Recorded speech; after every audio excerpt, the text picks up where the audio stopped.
Hello, welcome to our second recruitment Facebook Live of the series.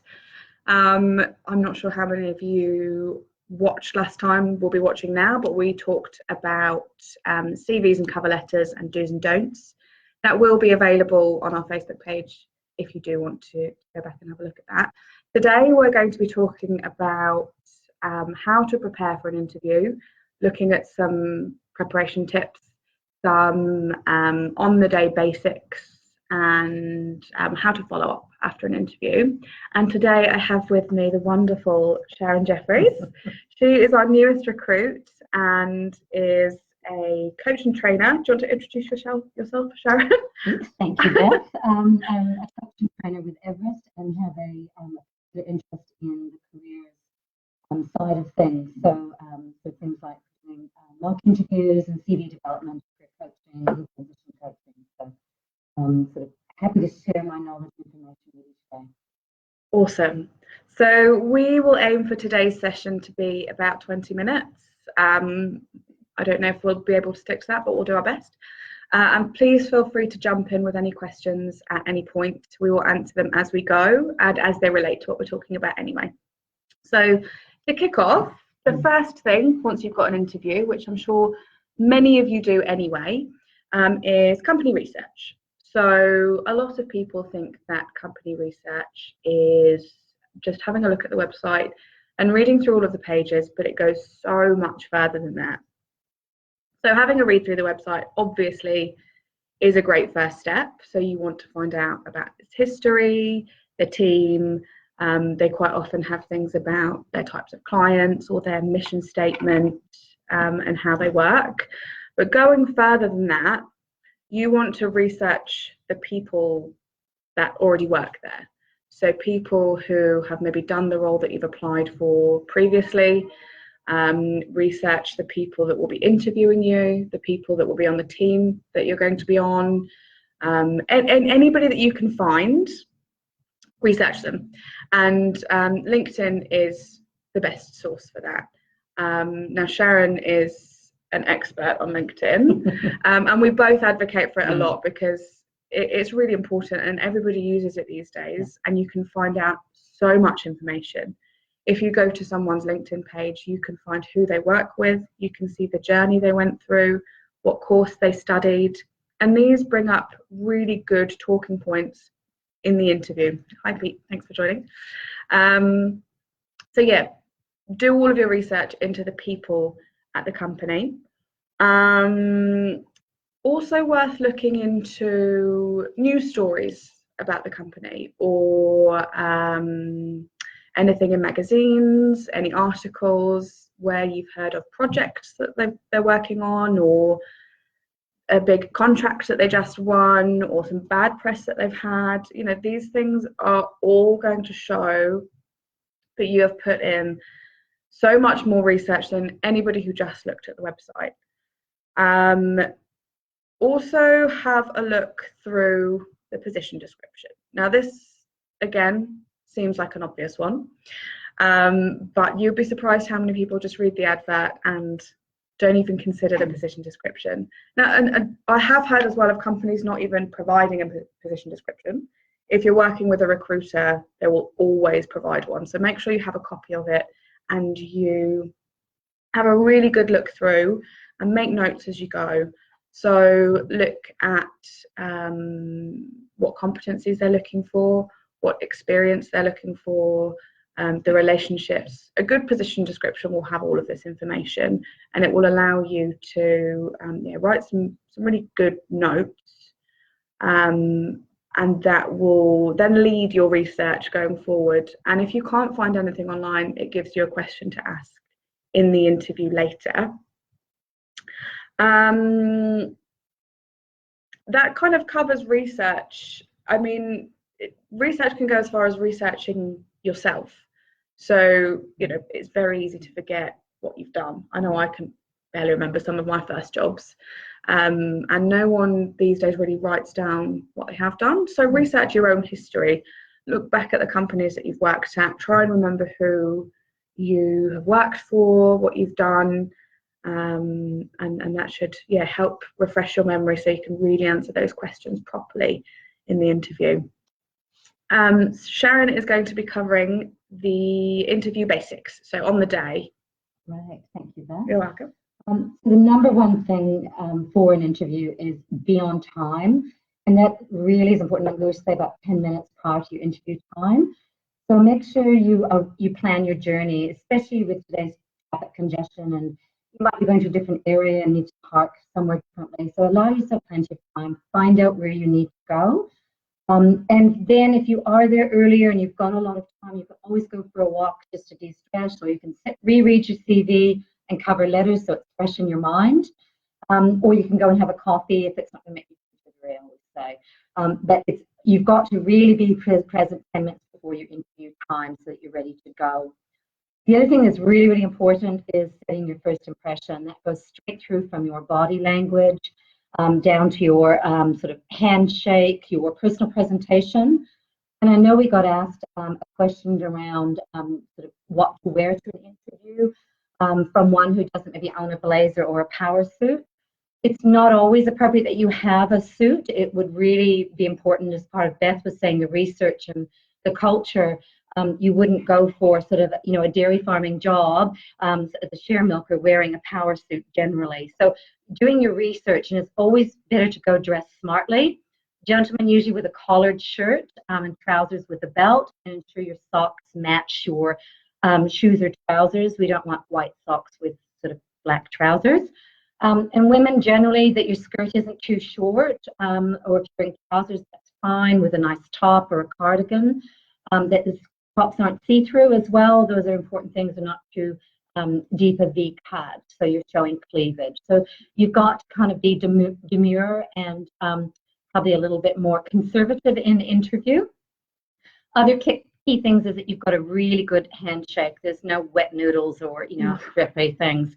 That is your first contact with another individual, and it needs to demonstrate that you're confident, so that thousands of words are going through their brain immediately as soon as you connect by touching hands. So likewise, you don't want a bone crusher handshake that I'm here and I'm going to sort of break your fingers. So that might be something you need to practice, and I know it can be different for different cultures as well, that the handshake isn't always an easy thing. So practice that you have a confident handshake, a firm grip, and it means that you matter as well.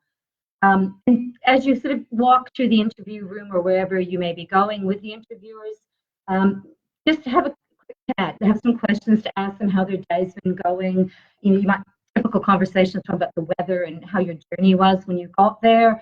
Make sure it's not negative. If you start moaning about your journey, they're going to have their backs up in the sense of this is going to be someone who's going to be late, or it's going to be a problem. So just have some little rapport you can build with them, so you're quite comfortable the time you get into the interview room.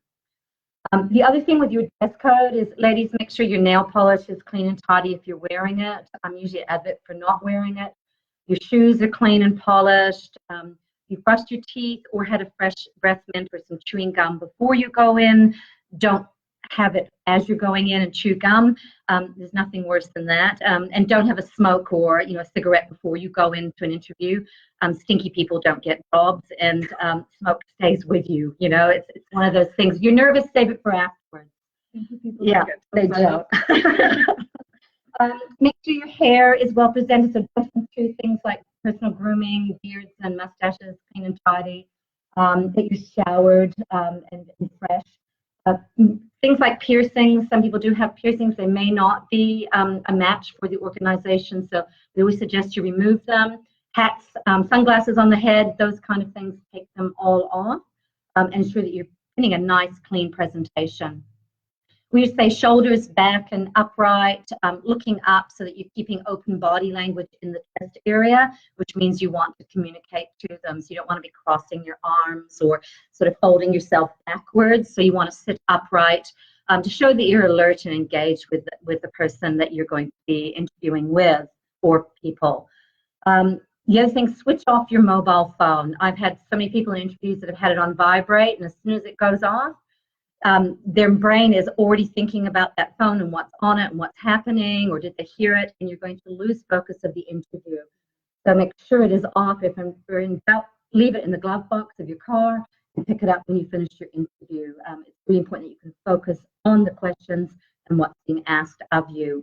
And being on silent and vibrate's not enough, is it, Beth? You know, it can still interfere with the interview. And don't put it on the interview table. No, that's happened a lot. Just leave it. It means that your attention is not on the interview; it's on the phone. It's an important piece that's in that room, so you want it away. The other thing is know your CVs. We always say reread the CV and cover letter before you go into the interview. It's already attracted the interviewers. They've selected you for interview based on that. And now it's up to you to elaborate more and fill in the gaps and talk about your achievements. Talk about your roles from a strengths-based approach, so that what you learned from those roles, even if they weren't great or things happened, why you left jobs. You don't want to be bagging other employers or talking badly about other staff or organizations. If you do that in an interview, they may believe that that's how you're going to treat them and talk about them. So you need to be realistic and sort of find a way to upsell and promote learnings from those environments that you were in. The other thing too, if you're in a role that you've had achievements and you put things like you've exceeded KPIs or your targets or your productivity, make sure you know those figures and data. If you put them in your CV, they may question you around that, and it's really sort of congruent for you to be able to know what your results were, because that's what you're wanting to sell and promote about yourself as well. And this will really be particular for things where you've got sales targets, or you might have customer service targets or territories or regions that you need to be working in and leading. They may want to know that as well. You also may get asked what your targets were, how your performance was in certain roles around performance reviews, and how you compared to your peers as well in those environments. You can always draw on performance reports or one-on-one catch-ups or any other sort of information you might have to support and sell that. So the other thing is think about your body language. Take a copy of your CV with you and your cover letter, so it's in a nice sort of clear, clean folder, not too colorful or bright. So it's quick and easy to refer to if you need to. And certainly if you've got a bit of waiting time before, you can go through that so it's fresh in your mind as well. Don't lie in an interview. Always find out through referees and LinkedIn and multiple conversations. Also, don't chew gum in an interview. Don't swear. Don't be negative. And try to be aware of your nervous sort of body, I suppose, twitches or things you do. Some people love to sort of shake their leg, or they'll play with their hair, ladies. So just be aware to keep your hands on your lap. It keeps you grounded and both feet on the floor. It keeps you sort of grounded into the chair so you can focus on the interview. Right. One thing to remember as well is whoever's interviewing you knows that you're nervous. Interviews are really scary. Absolutely. And that's totally fine. And people will give you some leeway. Yep. If you need to take a moment to think of an answer, just say, really sorry, just need to have a minute to think. Absolutely. Would you mind? And everyone is always fine with it. Yeah. And we'll always give you some time. It's not a problem at all. And that's a good topic. So if you are nervous, and you always say it right away as you're introducing yourself. Look, I'm really nervous. I'm really keen to be here, because if you don't, your brain will be trying to camouflage that nervousness throughout the whole interview, and you'll get what we call brain burps or blanks, and it's like, I don't know where I am, you have to keep going back on track. You're trying to hide the nervousness. So let it out, and then it's not a problem. Yes, absolutely. One thing that will help you with your nervousness is preparing for those questions that are really regularly asked. Obviously, you're not going to know every single question that's going to be asked of you, but there are certain ones that come up over and over again and are tried and tested. Even if they're not that effective, people still love to use them, so prepare. So a few that we've got written down here is, tell me a bit about you. Now, people don't want to know your entire life story when they ask this. They just want to know your journey of how you got to where you are today in terms of your career. So, maybe a bit about where you're from, where you grew up, and tell the story of how you got to where you are now. If you've been in business or you've been working for 40 years, we don't particularly need to know about the first job you had, just the relevant ones. And how you feel that shaped you as a person. That's essentially what people are looking to find out. What are your unique selling points? Again, that will come from your research into yourself. Where do you see yourself in 5 years? Now, this is quite a difficult one to answer, but essentially what people want to know is, are you planning on sticking around if we give you this job? If you say, oh, well, in 5 years, I'd really like to be living in Paris as a fashion designer, you know, chances are they're probably not going to hire you.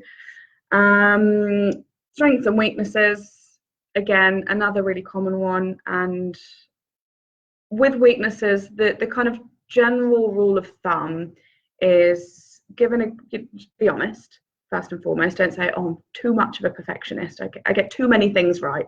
It's not going we know you're just talking rubbish. So try and think of something that you are working on at the moment. So in the past, I've not been very good with my paperwork, but I've put this, and this in place in order to make sure I can do it better in the future. So being able to acknowledge what you're not very good at is a huge strength, and people certainly look for it. What can you tell us about our company? That goes back to the research. What motivates you? This question, I would say, is probably about, if we were to hire you, how would we know that you're motivated? And if you weren't motivated, how would we help you do that? Rather than trying to trip you up. A lot of interview questions are there to help you. You know, no one wants you to do badly in an interview. That's not the point. But it's about bringing out your best qualities if you can. What targets do you have? That was one that Sharon covered. And there are competency questions which come up in a lot of interviews, regularly second interviews, but Sharon can tell you a bit about them. Competency-based questions are really to get a deeper picture of the skills that you would bring to the role and the action points that you would take. Often they start with tell me about or give me an example of. And we actually say use the STAR anagram. So the S stands for you would give them the situation. T stands for the tasks that were required. A were the actions that you took. And R were the results. So often in a competency, the actions are the most important because these are the skills that you would bring. And competency-based are often behavioral too, so that whatever you do in one situation, you will do that in most. So you often need to incorporate the skills that they're looking for around the job description and the competencies of the role. And it can be things like your drive and motivation, resilience, persistence, initiative, organizing and planning that you might bring, relationship skills, how you build relationships, management and leadership experience, communication, multitasking, overcoming sort of challenges or obstacles as well. So there's some really good techniques, and they're all across the websites. If you Google the STAR interviewing techniques, and it's always about you have to give stories. So often the questions are longer than in other formats of interviews. So it can be a couple of minutes because you'll give the situation, the tasks that required, the action you took, and then the results that you achieved, which can be positive or negative. So even if you didn't receive the results, it's the learnings behind that you would want to incorporate. That's it. That's a really good point. Don't be afraid of negative things that have happened. Don't try and cover up when you've had a relationship breakdown with somebody, or don't try and lie about it. These are all learnings, and they have made you the employee that you are today. So all valid points. At the end of an interview, you are likely to be asked, do you have any questions for us? And a scarily high percentage of people say, no, actually, I think you've covered everything. Now, unless you've already worked at the company and you've already done the job, chances are there are going to be things that you don't know. So questions are really, really important to ask at the end of an interview. And I've had candidates in the past, I'm not sure about you, that have turned an interview around from the questions that they've asked and really shown that they're really interested. So the things that you can ask can be around the interviewers. So you can ask things like, what do you like most about working in this role? How did you get into this company? What's your favorite thing about the company? All of those kind of things around personal experience, because it adds that personal touch. How will success be measured in the role? Now, this may be covered already, but if it's not, it's a really good way of finding out what your benchmark's going to be and how you're going to reach it. Who do you consider to be your top competitor and why? That again might be covered, but there may be some surprises in who people think their top competitor is in the market, so definitely worth asking. And how could I progress within the company? That shows a real interest in longevity. And just ask around your gaps, ask around the gaps from the company research. So what would the company's plans for future growth be? Some companies do have their 5-year plan online, others don't. And ask around the company going forward. So what's the biggest challenge they're facing at the moment? Again, just shows a real interest in longevity within the company. And now we come to closing an interview, a hugely important part that a lot of people forget about, but you're going to want to know what's next. So the close of the interview is just like follow through in golf. It's really, really important to put kind of some framework around that. Really, really important that you thank the interviewers for their time. Be sincere about that. Often a handshake's involved with that. And you want to close for the next stage. So it's very important to sort of ask them what the process is from here moving forward, maybe their time frames, if there's a second interview, sort of would you be called back, those kind of things.